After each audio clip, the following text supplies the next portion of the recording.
Welcome everybody to today's pre-recorded CPD. As per usual, I would like to thank you for joining and apologise that this isn't able to be provided in person. However, we've got a lot of really great information today, and I think being able to pause as you go and to be able to be thoughtful and reflect without having that pressure of keeping up will actually be quite useful. So just bear with me super quickly as I share my screen and we'll get today all loaded up.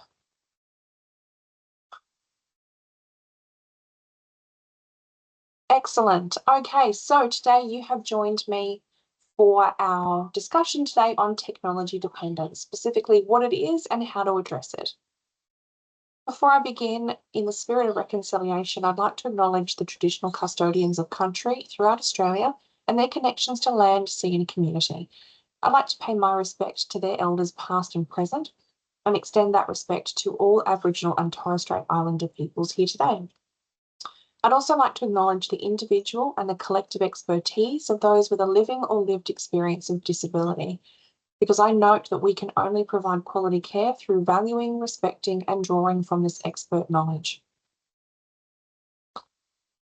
Okay, as per usual, you guys will be aware today is an interactive session. There's an awful lot of graphics and visuals that I would like you guys to be able to focus on, look at and follow with me as I talk. This means it's not suitable for you to be able to listen to while you are driving. If you are safely parked, that is totally okay. However, if you do have this on while you are driving, I would ask that you turn it off now, and that for reference, if you would like to see more about technology use and driving, then please refer to Mental Health Safe Work Practice, specifically their mobile phone use policy for more information. So today I would like to talk to you about technology dependence, specifically what it is, how does it develop. We're going to look at technology dependence from an NDIS lens, and then also look at how we would support a participant with technology dependence. Now, full disclosure, ironically, it's Friday, late Friday afternoon while I'm recording this, and so ironically in the background you may hear the sounds of some online gaming going on. Let's just decide that this is a suitable ambience for our discussions if some of that does creep in, but apologies if it is slightly distracting. Okay, before we begin, I really want to acknowledge that technology dependence and technology, specifically use and overuse, is a really hot topic that can be really polarizing. When this subject arises, it also brings up some very, very strong views and biases, a lot of which you've probably heard. I've provided two little examples there, but these are certainly the ones that are most commonly heard with respect to gaming, the idea that online gaming increases violence and aggression, with the counter that gaming has great utility in pain and trauma management. And similarly, if we're thinking about screen time and social media, I'm sure you've heard people say along the lines of screen time rewires the brain and social media causes low self-esteem, with the flip side that tech use in classes enhances learning and social media facilitates connection. Now, our chat today is not actually going to be focused on what side of that virtual fence is correct. We're not really going to go into that. What we're going to be focusing on and what we will be deploying is a both and assumption that's going to guide our discussion. What I mean by that is that all perspectives have merit, but what we actually need to do is to employ a case-by-case approach to technology dependence. Now, when it comes to this case-by-case both and approach with technology use and overuse and dependence, I might actually be uniquely qualified. So for those of you who don't know, and I suspect that's quite a few of you, I am quite an avid gamer. So Friday nights, it is not uncommon. In fact, it's probably usually very, very common and you can bank on it that this is going to be what I am doing. These are the games I generally tend to gravitate back to, not the only ones, but there we go. I have a Steam account and this is what I do on a Friday. However, I also, over the last decade or so, have been providing some volunteer support for the children's charity Child's Play. Despite the fact that I am an avid gamer and I do support Child's Play, we in our house have a no screens policy. So we don't have iPads, devices, that kind of thing. But we also have a no social media policy as well. And I guess what I'm really trying to highlight here is that the focus today isn't really going to be on whether or not people game, or whether they allow a lot of screen time or not, or whether or not they use social media or not.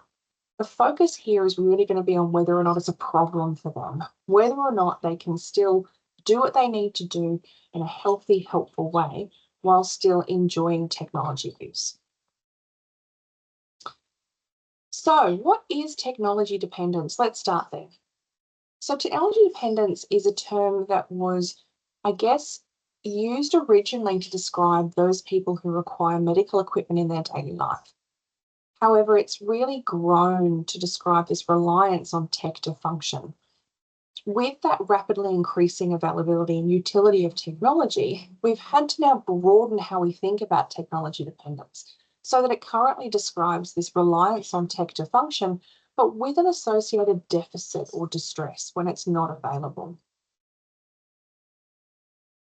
So when we think about technology, this is encompassing reliance on tech devices like smartphones or iPads, social media, online chat rooms or forums, YouTube and other various video mediums, and also video games, online games, those sorts of things. Essentially, use of those devices to either remain organized or form connections, maintain self esteem, or derive pleasure. The definition also relates to things like losing track of time while on these devices or engaging with this tech, or needing to engage with tech longer and longer to achieve the same outcome.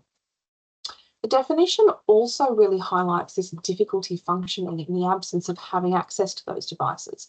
And that could look like things, it could look like obsessively thinking about tech, it could look like anxiety, it could look like agitation or depression.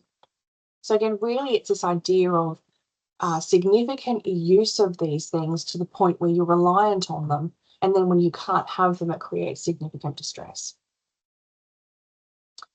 Now, you probably noticed that that definition really moves away from this idea of how much technology use is too much and thus is technology dependence, and really focuses and narrows in on the impact that that technology dependence is having on a person. Now, sometimes that impact is really clear, and it could be leading to things like a reduction in health or work performance, where people aren't going to work because they're prioritizing tech use or gaming, or whether their health is being impacted by lack of sleep or lack of exercise, or really poor eating.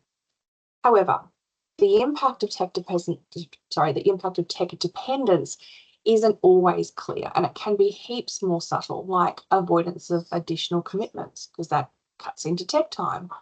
Or it could be a loss of in-person skills because most interactions are done through a screen or through sort of instant messaging. The impact can even be more insidious. It can be things like anxiety or declining confidence. So the key takeaway here is that this will look different for everyone. And so it necessitates an individual approach to the issue. And you're going to hear me say that an awful lot, this idea of individual approach. Current research on tech dependence really does support that idea of individual approach.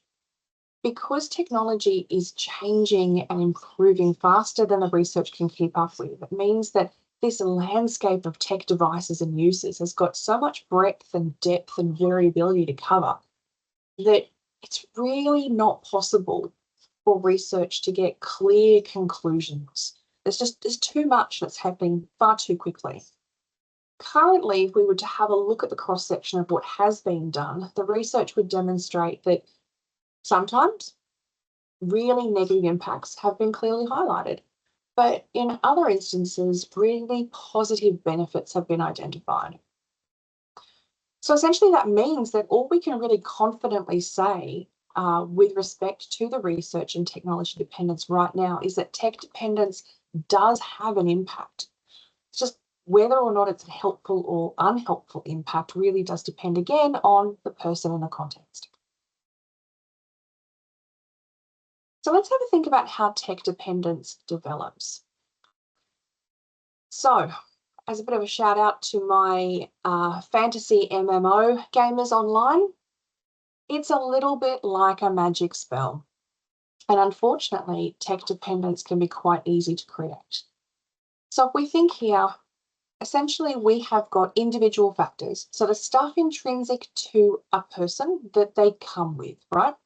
When we have a specific subset of individual factors, and then we add specific psychological drivers, we add specific dopamine responses, and we add specific coercive design of tech to those individual factors, wham, bam, thank you, ma'am, we get tech dependence. Now, again, this isn't as quick as casting a magic spell. Obviously, it does take time, but those are the main ingredients.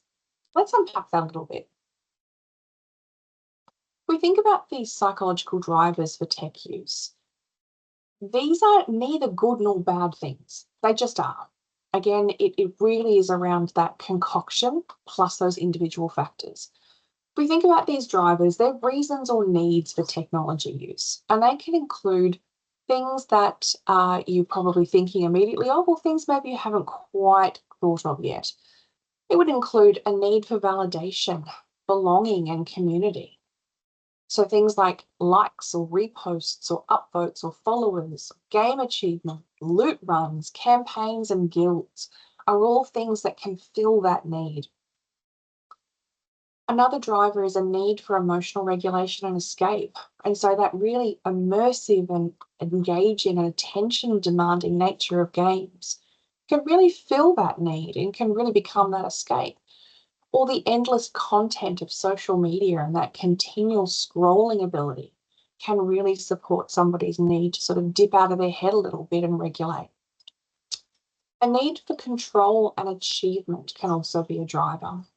So when I say that, we're really talking around either the challenge and then the reward of gaming, which facilitates the sense of achievement, or it could be being able to curate your online or social media persona and having control over how people see you. It might be, being able to really, doctor your physical image or only show parts of yourself or present a certain way. And so again, that really taps into that need to be very controlled about things. Another psychological driver could be a need for meaning and purpose. And so many games have something that you need to work towards. That you're building something, making something, creating, killing, achieving, leveling up. And so this idea that then you can really get far in something or have something in the end to show for it is quite significant. Whereas if we think about the social media aspect for a second, this accolade when we do the right thing and we get likes and votes and upvotes can actually really give us a sense of meaning and a sense of purpose, particularly if we're part of a specific online forum or group. And finally, a need for excitement and reward is a very strong driver for tech dependence. This idea of games having variable schedules, so intermittent, there's no predicted pattern, it's just you get these rewards or randomly. And there could be loot drops, it could be, oh gosh, I'm trying to think now, item drops, it could be power-ups, things that happen that is a little bit exciting because you never know when it's going to happen, a little bit like a poker machine. Similarly, that thrill of validation on social media, when you've posted something people like, or you, I don't know if you're on Imager and you put something amazing in it, you get top comment of the day or top image of the day. It's that reward and that excitement for doing really well. That's a really big motivator and drive. If we think to another part of our magic potion or spell, dopamine responses. Now, I could spend a lot of time talking through dopamine, particularly as it pertains to these sorts of devices and difficulties. However, I'm going to summarize and make it super simple. Dopamine is just designed to make us want things. So anything that we do that's pleasurable creates this dopamine response. And then we want to do it again. So if we think about that with a gaming example for 2 seconds, and again, if we've got any Stardew fans, you're going to understand exactly what I'm talking about, but it's not necessary for the example. So essentially, part of what you can work on really hard in the game is by completing little in-game challenges to build something. In this case, I'm talking about the community center challenges where you can be rewarded with a greenhouse. So You work really, really, really, really hard. You finally complete your greenhouse bundles, which means that you get rewarded with a greenhouse. Huge, big deal when you're playing Stardew because it allows you to grow crops through any season whatsoever, and you start making real coin. Not real coin, I just mean a lot of coin. That feels amazing when you have been slogging through all the seasons and having to re-till and re-buy and re-sow all of your crops. To have a greenhouse is amazing, huge. So you get a huge, big thrill, right? It feels really good. Dopamine kicks in. It's released. That dopamine then makes you want to feel it again, makes you want to do it more. So then you pivot back to the game and then you work really, really hard. You find another thing to achieve, and then you get stuck in this loop, essentially, where you're just chasing that next big thrill to get more dopamine. And then the dopamine makes you want to chase the next big thrill, and you go around and around and around. All right, let's think about coercive design. I find this absolutely fascinating. Most technology is designed to keep us using it for as long as possible. We really, really distill it down. The longer that we engage with technology, now this is in general, but the longer we engage with it, the more money it generates for developers. It could be through advertising, it could be through clicks, it could be through providing or directing more traffic or more people to their thing. It could be in-game purchases. Any which way you cut it, the more time you spend engaging with it, the more you use it, the more money it generates. So understandably, to increase our engagement, to make more money, tech is then designed to hold our time and attention. Now, again, I do acknowledge that I'm definitely being summarizing here, and I'm definitely distilling it down a little bit. There's obviously nuances to this. But if we just think about the way that tech is designed to hold our time and attention, and that kind of coercive design I'm talking about, they do that several ways. One is that they really provide highly personalized content. So this could be things like using algorithms to curate and serve us what we like, so that every time we engage with it, we're immediately engaged, because immediately we don't have to trawl for anything we're not interested in. It's immediately got our attention. Or for gamers like me who use formats like Steam, for example, one way that they get my attention immediately is I log on and the first thing that I see is, oh, based on games you like to play, here's our suggestions. And I get given a list of games similar to the ones I've got in my library or the ones that I was playing just the other day. It's personalized. So our attention doesn't get lost, or we don't log off or put it down or walk away because we couldn't find anything interesting. They've taken that concern completely away. Another aspect of coercive design is social approval and validation that our brain can't, and apologies for the typo I've just seen there, our brain can't distinguish the difference between online and offline social approval and validation. Our brains are amazing, but also really stupid when it comes to some things. So if you get an upvote or a like online, it feels and hits us exactly the same as if your best friend or even a stranger came up and said, "You look amazing today." Feels really, really good. So that social approval and validation is built into this design of tech.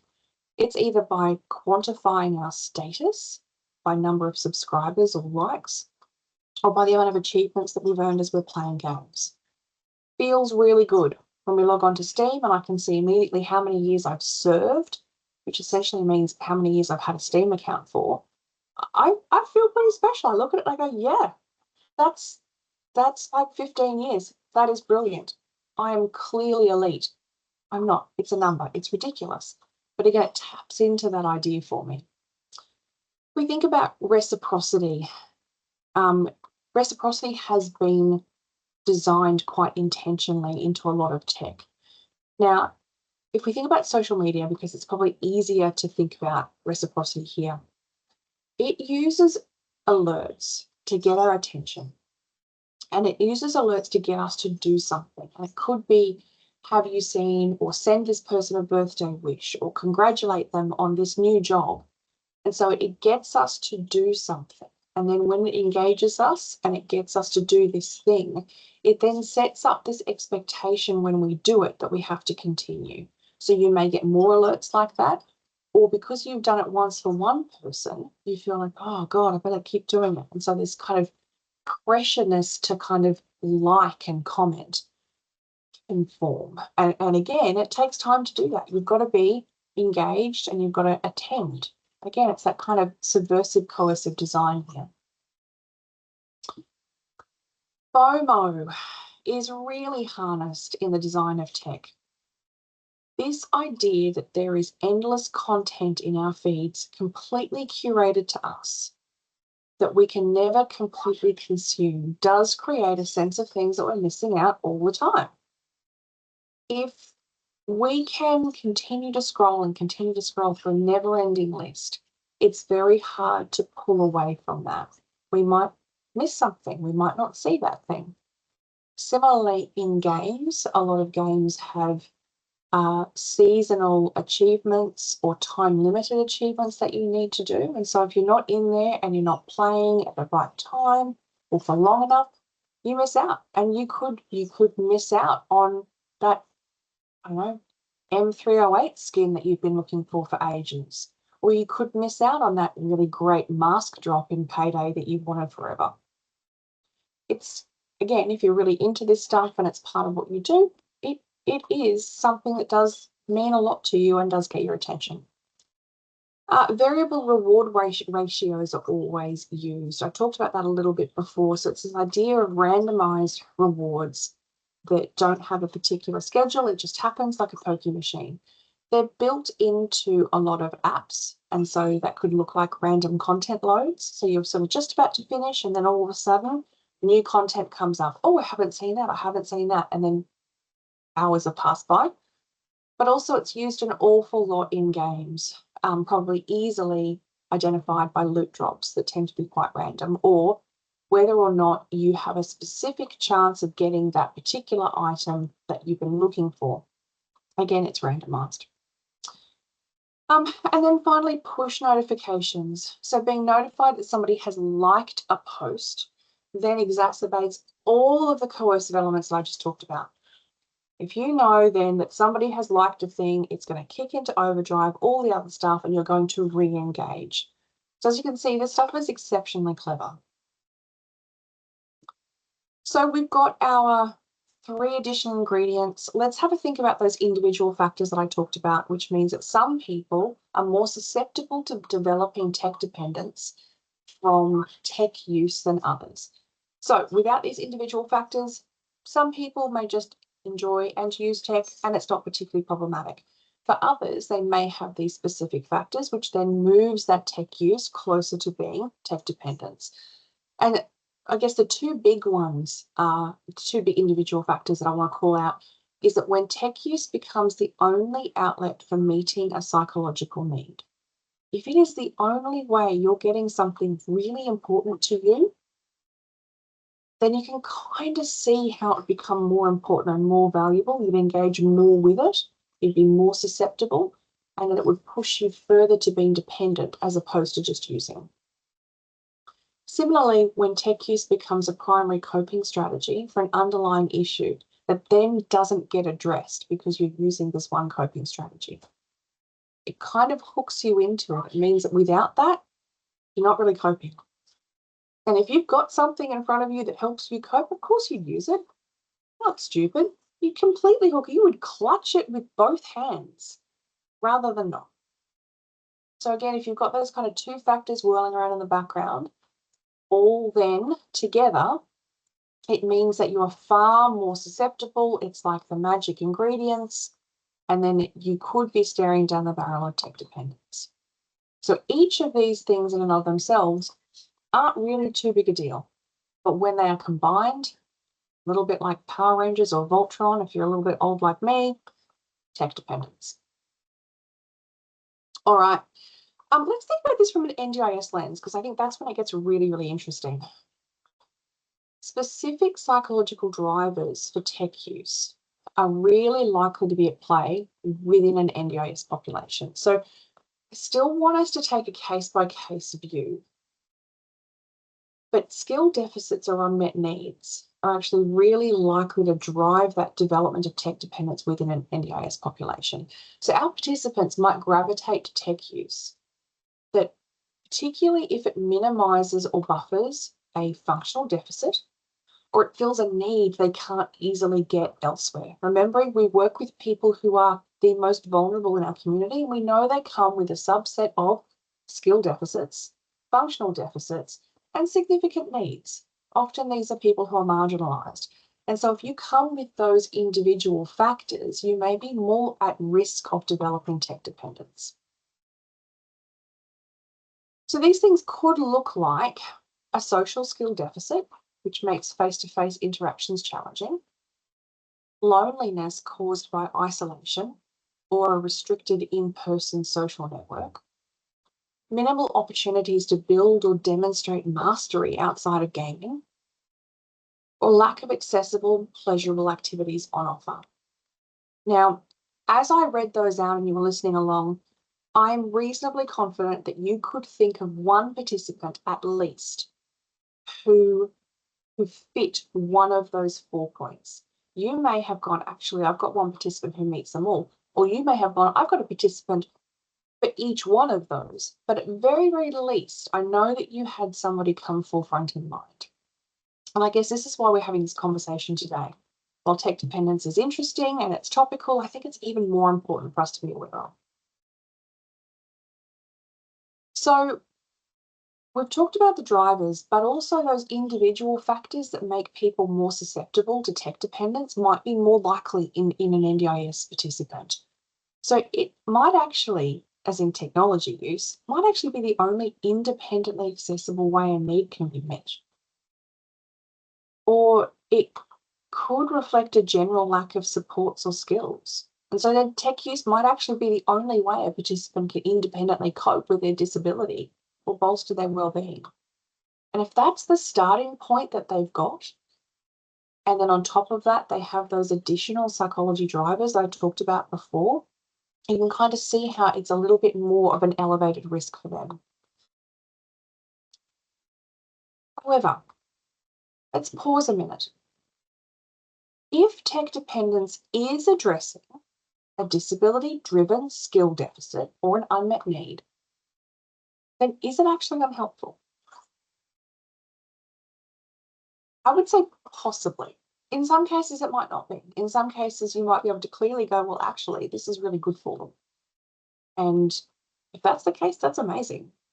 However, it may be unhelpful. And I guess the test as to whether or not that tech dependence requires action would be whether the technology use is the only way that those specific needs are being met. And so no other skills or options are available. Now, I don't mean that they can't learn or generate or develop or find other skills or options. I'm saying they don't have them right now. Or it might be that tech use is preventing the development of capacity building. So they're so focused on the tech use that they can't actually develop the skills or the options that they would need. Or if that tech use is a coping strategy that masks underlying distress. If those 3 things or any of those 3 things are present, then there's probably some key areas that we can target here. So let's have a bit of a think about supporting a participant with technology dependence. So regardless of your discipline, you absolutely have a role to play in supporting a participant with tech dependence. And what I want us to do is as you're listening to this and we're thinking, I'm going to direct you to pause and to stop at times and think about what that might look like from your discipline's perspective. First thing that I really want us to do, though, is just to be mindful that as scheme-funded health professionals, we need to be careful of our scope of practice. So the clearest instance where we can address and support and provide intervention for tech dependence is if that tech dependence is a barrier to an NDIS goal achievement. Now, I suspect that that's not news to any of you. That could look like the tech dependence is preventing the development of capacity building, And so you've got a participant who is just not interested in engaging or doesn't want to do anything that might cut into their tech time. And that thing that you want them to do could be capacity building. Or it could be that that tech dependence is taking the space where additional strategies should sit. And it's kind of holding all of that space and filling it. And there's no room to then add additional things that would provide that participant with breadth and depth. And if that's the case, then absolutely we can jump in.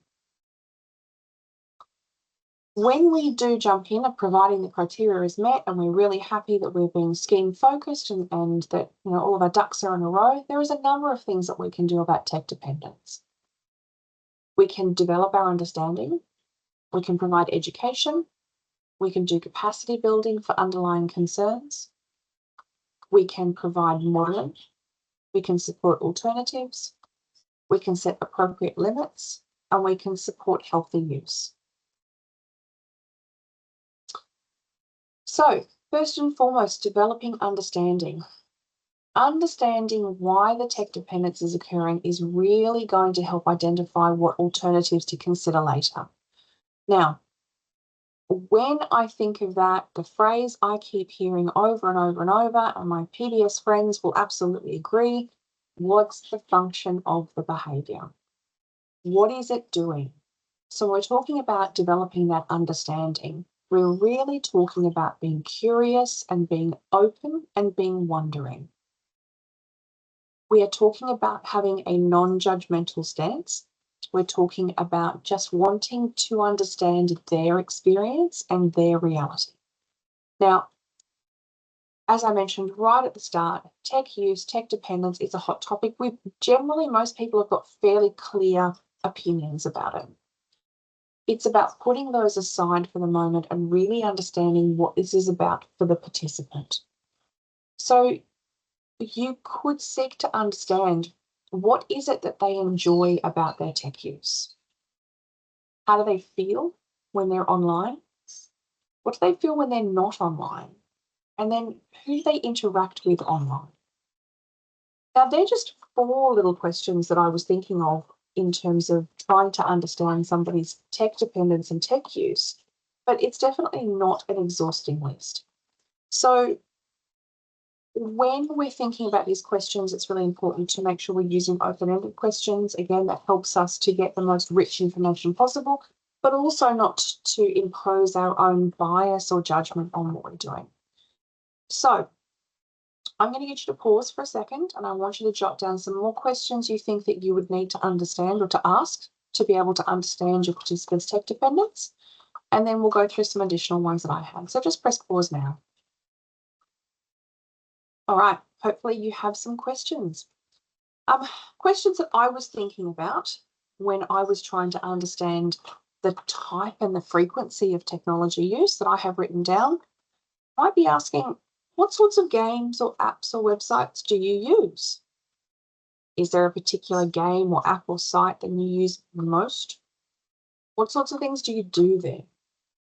I was thinking that it might be really good to have the participants show me, just to spend a session just being with and watching what they do, getting them to talk me through it so I can understand what it's like for them.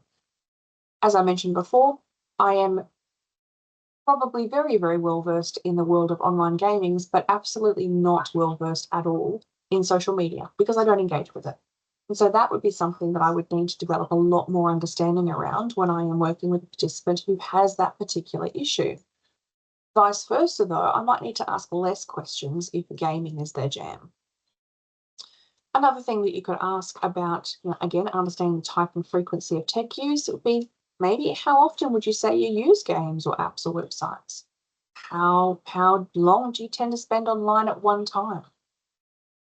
How soon after you get up would you normally check your phone or log on? If you're asking about gaming, you might say, what roles do you like to play in a game? If it's for social media, you might like to ask, how often would you check for new notifications? Or if you do get new notifications, how long would you normally wait before seeing what they are? If we were trying to understand engagement with technology in that kind of online world, and I don't want to get into the realms of metaverse because we'll be here for a lot longer than an hour, You could ask things like, are there situations where you're more likely to want to get online? And what is it like if you're not able to get online for some reason? Or if you were trying to convince a friend to use the same games or apps or websites as you, what would you tell them about it to sell it? How would you engage them in it? Is there ever times where you don't feel happy online or you feel like you're not enjoying it? Can you tell me a bit about that? Does your use of games, apps, or websites affect other events in your life? And if so, in what ways? We could ask questions to try and understand that need that's being met. Let's just say that we assume for a second that it's a meaning or a purpose need. And we're trying to get more information about that. We could ask things like, do you ever feel like life would be more boring without using games or apps or websites? Or can you tell me a time where you felt most satisfied while online? Can you tell me about a time where you're trying to accomplish something and it hasn't actually happened? How does that feel? Can you tell me how you decide what to do on? If we're thinking that a participant maybe might be engaged by that need for control or achievement, we could ask, do you ever feel like gaming is the main thing that you're good at? Do you feel like there are more things you've achieved or accomplished online than in real life? Do other people online ever comment on your achievements or accomplishments or things that you're good at? If they're a gamer, you could say, can you tell me what it's like getting better at a game and what you do to improve those skills? And then how does that compare to life outside of games?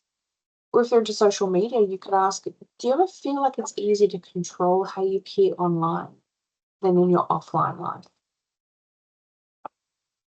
If we're thinking that they might be about connection and validation, we can ask how their online friends feel about them, how they feel about their online friends. Can you tell me about a time that stood out for you, spending time with other people online? And how does that compare to hanging out with people in real life, non-virtual life?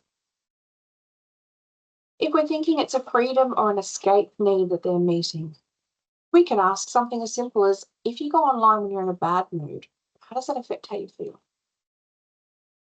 Can you tell me a bit about your use of games or apps or websites at times where you've been really stressed? What happened? Did it help? Did it not help? Finally, if we think that there's an identity need that's being met by being online or using technology, we could ask, how do you feel about yourself when you're online compared to the rest of your life? Do you ever feel like you're a different person when you're online compared to when you're not? So just a couple of thoughts that I had, and I'm hoping that there were some that helped. You may have needed to pause to catch all of them and rewind a bit, but that's the value of having this recorded. So we have asked for a lot of rich, juicy, meaningful, wonderful information. We've got it all. We're going to put it to the side for 2 seconds. The next thing that we would need to do is to provide enough information, sorry, what the hiccups now, about that less glamorous side of apps and games and the impact of those. Because what we want is for the participant to start making a conscious decision about the technology that they use. When I was really getting into learning the ins and outs of this stuff, I was absolutely horrified at how much I didn't know. And given that I do spend a bit of time in the game metaverse, so to speak, I was really surprised because I thought I would have known a lot more of this stuff. So I think it's really important to not assume that there's this known, maybe start from scratch and kind of see how you go with the participant. But also, when we have the ability to start to make a conscious decision about using technology, it feels really funny at first. And having to make that concerted, effortful decision not to do things we would naturally gravitate to can feel really uncomfortable. So, for example, what I want you to do is I want you to put your phone face down so you cannot see the screen. I want it to be totally on the opposite side of the room. So pause the video now, and I want you to go and put your phone away and come back. All right. For the rest of this presentation, you're going to make a concerted effort not to touch the phone. And I want you to think as we go about how that feels, because you're going to potentially find the urge to pick up the phone to see something and go, oh, I can't. Oh, it's not there. And it might be a really interesting exercise for you to see how often you do that in the next 10, 15, 20 minutes. Now, if we're thinking about how we're going to educate our participants, it would really be around helping them understand how they feel when they use tech and how that drives their use. So there may be some emotional literacy work that might need to be done here, or there could be some graphing work or some monitoring, something that helps them see how they feel and then how they feel when they use tech, and then where it helps them and why it might continue. You might help them understand those psychological hooks that we talked about that are used by games and apps to drive revenue. You might highlight that, the real nitty-gritty of that coercive design. As you're sitting there with them, really just point out all of the things that we've come to take as just accepted, just part of the apps, and talk through why it's there. You might also discuss how their tech is impacting their goal achievement. You might also decide to talk about the importance of balance in tech use. Now, remember, at no point are we saying tech use is a bad thing. It's absolutely not. What we're saying is it's about balance, and it's about making sure that we are still doing what we need to do and that we are still achieving, and particularly the participants are still able to achieve their goals while using tech. So each of these 4 points, as I think you can probably see, they need to be gently conversations. If you've got a participant who has tech dependency, this is going to be very threatening things to hear. So it's about being very kind. It's about being very gentle, about being very empathic when you do these things. All right. Now, addressing the underlying issues. This is where we can work as an MDT really cool. If we can pull together as a team, we can address the skill deficit or the unmet need, which is driving the technology use. So this is where we would pull out that rich, juicy information that we got before when we were being very wondering and trying to understand. And we're then looking at, okay, what's driving this? What have they told us is driving this? Where are our hypotheses? If you're a psychologist, where's your formulation? It's about really looking at, okay, how are we going to address the unmet need? So, understandably, I could have spent hours and hours and hours coming up with every possible scenario for this, but I picked 2 just so we could do that really well. You may have a participant that requires an increase in their independence, so skills to be independent, or their mobility, so that they can then access a greater range of social activities and pastimes.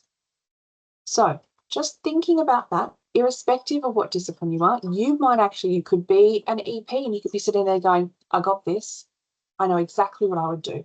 I know exactly how I would start with mobility. You could be a physio and go, yes, I'm going to grab my EP friend and we're going to nail that. You could be an OT and you could be thinking, okay, cool, independence, I got that. Skills for ADLs, I got that. Yep, I'm on it. Irrespective of who you are, I want you to think about what that would mean for your particular discipline. What would you target? What sorts of things would you be asking for? What assessments would you be using? Where would you start?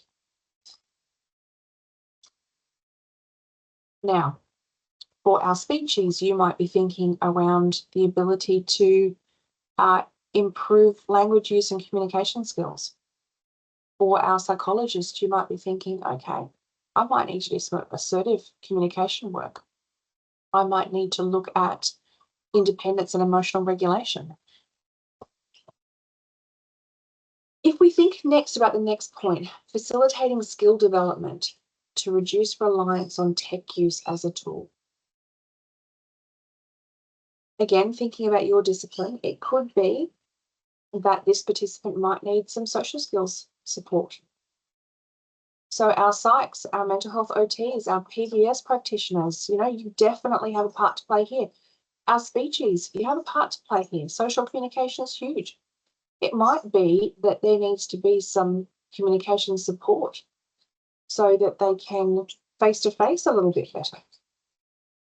Or it could be that there's some emotional regulation skills that need to be developed. And so, again, psychs, OTs, EPs, this is where we use our sensory stuff. We use our physicality. We use our deep muscles. We use our exercise. We look at our cognitive strategies and we all weigh in together. So I want you to take a moment here to think around your team, think around the disciplines representing your team, think about the local external AAA disciplines who refer to you and you refer to. Think about how you might pull everybody together for an NDT approach. All right. Hopefully, you've got a little bit of a list as to what that might look like. All right, modelling. So while we are doing all of this wonderful work, at the same time, we can engage the stakeholder team in the system to model balance and opportunity for the participant.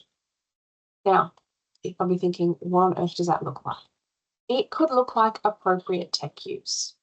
It could look like alternative ways to find meaning and purpose, different ways to connect with others, and variety and regulation strategies. So for those of you who do a lot of psychoeducation, and you don't need to be a psychologist to do that, that's a part of all allied health professional work, you might be thinking, yeah, those are probably discussions that I could have with support coordinators, that I could have with nominees or families. For those of you who are PBS practitioners, you're probably thinking, yeah, got this, support worker training, SIL staff training, I am so on top of this. And that's excellent because you're really trying to bring the stakeholder system on board. There's going to need to be some pre-education. You're going to have to fill them in on why this is so important. And then really highlight what it is specifically that you're wanting them to do, what it looks like. But also you might need to brief them on how uncomfortable this could be because it might be a change to how they usually are.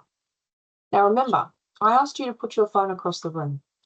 How many times have you gone to touch your phone, check your phone, thought about your phone? Now, for some of you, it might be none, and that's excellent. I'm going to take that as a personal win that I am so engaging that you haven't had to think about that. But I am very well aware that's likely not the case. And for many of you, you've at least once gone to touch the phone. If that's happened to you as a functioning health professional, it's going to be similar as experience for a support worker or a support coordinator or a parent or a nominee. And so it's about highlighting this is tough, but we need a different way of doing things. We cannot just have our phones on us like we used to. We can't be doom scrolling like we used to. We have to look for other options. So there's a lot of support work. It's not just as easy as saying, okay, you have to model the model. Flip side of that, you guys have to model the model too. You can't ask the stakeholder system to, put their phones away, to not touch it so much, to use different regulation, to find different ways of connecting and communicating, and then have you on your phone while you're in sessions. Now, I know most of you wouldn't do that. In fact, I'd be surprised if any of you did that. But what I'm saying is that we need to be consistent. And if we're asking someone to do something, we need to model what it looks like because it helps their learning as well. All right, supporting alternatives. So we have that understanding, that beautiful, rich information. Let's look at functionally equivalent alternatives. My PBS friends, it is your time to shine. So this could look like facilitating alternatives that provide a sense of meaning or accomplishment. It could be helping a participant to find activities which are fun or allow social connections. Or it could be prompting use of other strategies to manage difficult feelings. So if you are not a PBS practitioner and you've got this beautiful, rich, juicy information and you're looking at it going, okay, I know I need to find other stuff that is the same, that meets the same need, that does the same thing, but I'm not quite sure whether I'm tapping into it, go and grab a PBS prac. Go and ask them to talk you through a FERB. Ask them to talk you through how they come up with those. This is a really, really important part of what we're doing. If you are in an MDT team and you do have a PBS prac on board, awesome. As I said, it's their time to shine. But you don't need to be one to do this bit. So if we're thinking about, just off the top of my head, helping people to find activities that are fun or allow social connections, that might be tricky for somebody who is used to connecting through a screen. That's okay. We can start in small steps. Photography classes or clubs or lessons might be a really good way. You're out, you're in the community, you're doing things, you're with people, but you are focused on a tiny screen. You can't talk through it, but you're looking through it and you're having conversations while you are directed at this one thing. So that might be a really nice kind of gateway replacement. If you are facilitating activities that provide a sense of meaning or accomplishment, these could be things that are community-based, as in supporting, volunteering, helping. It could be something as simple as Clean Up Australia Day, or, taking ownership of a particular park that you clean. Or it could be global, bigger issues. It could be looking at how, the participant can support ways of changing practices, or, lending thoughts, or, research even for still houses for how they can be more sustainable. It's about really tapping into, as I said before, what's going to be that functionally equivalent alternative. All right, finally, supporting healthy use. So we need to recognise that tech use can be healthy and functional. I've been saying it the whole time. It's about balance. We need to support balance. We're not saying, hey, participant, you can't have your tech ever because you have a dependence. What we're saying is, hey, let's make sure you're not relying on it as a crutch. You've got the skills, you understand the impact, you understand how tech works, so that you can have choice and control over how you engage with this stuff. You don't need to do it. It's not your only option, but you can choose to do it. And you're doing it in a balanced way. Now, this could be facilitating self-monitoring while using tech. It could be just supporting the participant to just check in with themselves every now and then. How do they feel? They've been playing Stardew Valley for an hour. Are they bored of it? Are they just looking for things to do in game? And if that's the case, then potentially, do they log off? Go for a walk, go and do something different. Could be helping the participants to choose the digital information they consume really carefully. It could be around, again, understanding how algorithms work and then going, all right, you know what? Today I'm not going to do it. I'm not feeling really great today. I'm not going to hook into that. Or alternatively, I'm actually feeling really great today. I'm not going to hook into that. I don't need it. So they don't have to get rid of it, but just choosing when they consume it and choosing to consume it carefully. It could even just be keeping a really inquiring, critical mind at play when they're reading through stuff, knowing what they know about how tech works. Prompting use of regular breaks. Need to get the legs going. If you are an EP, if you are a physio, you know exactly what I'm talking about.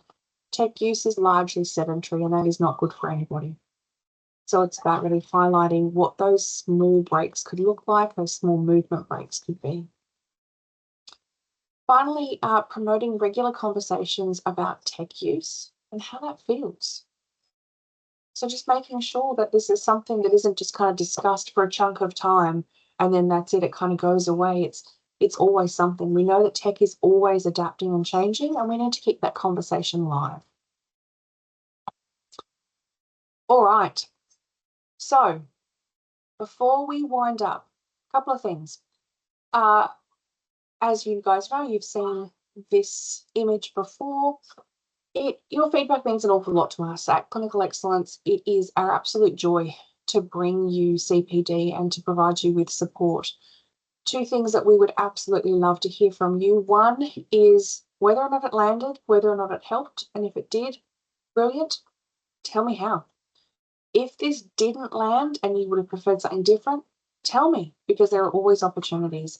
If there's something that you or your team or your discipline have been kicking around as a need, reach out. We love, love, love feedback. So I've got the clinical excellence email up there if you'd like to provide feedback about today's CPD. If you would prefer not to send it to clinical excellence, which is read by Renee, the clinical excellence manager, but you prefer to send it directly to me, that is totally fine as well. My email, I'm sure most of you know, or you can find it on Outlook. Okay, final thoughts before I let you go and get your phones back again. Now that we've finished up, I've said pause the recording, but this is the last slide, so you don't need to. But before you finish this moment of learning, let's have a moment of reflection. Before you get on with your day, you do your next participant or do whatever, I want you to just pause and think about 3 things that we can integrate this learning. What 3 things did you hear today that were new for you? What 2 things relating to how you address or think about tech dependence are you going to keep doing the same way? What's 1 thing relating to how you think or address tech dependence that you want to do differently? So 3 things that are new, 2 things you're going to keep doing the same, 1 thing that you're going to do differently. So please take a moment for reflection. If these are things that you wanted to share by flicking me an email, I would love to hear it. If it's something you prefer to keep yourself, that's not a problem. Pop it in your CPD log so that this is an active CPD session. I'm looking at you, psychologists. Excellent. So thank you so much for listening, for watching, for, I guess, tuning into something that I find quite personally interesting as well. Always happy to keep the conversation going. If you are looking for any more resources, one huge, I guess, contributor who is reasonably local, they're a Kiwi, is James Driver, James Driver. He is a psychotherapist who works quite exclusively in this idea of tech dependence, and he is extraordinary. Alternatively, campus seminars have a lot of books on social media and gaming, predominantly for young people, but they're a really good place to start if you'd like more information. Excellent. Thank you all. Travel safely, go and grab your phones, and I will see you soon.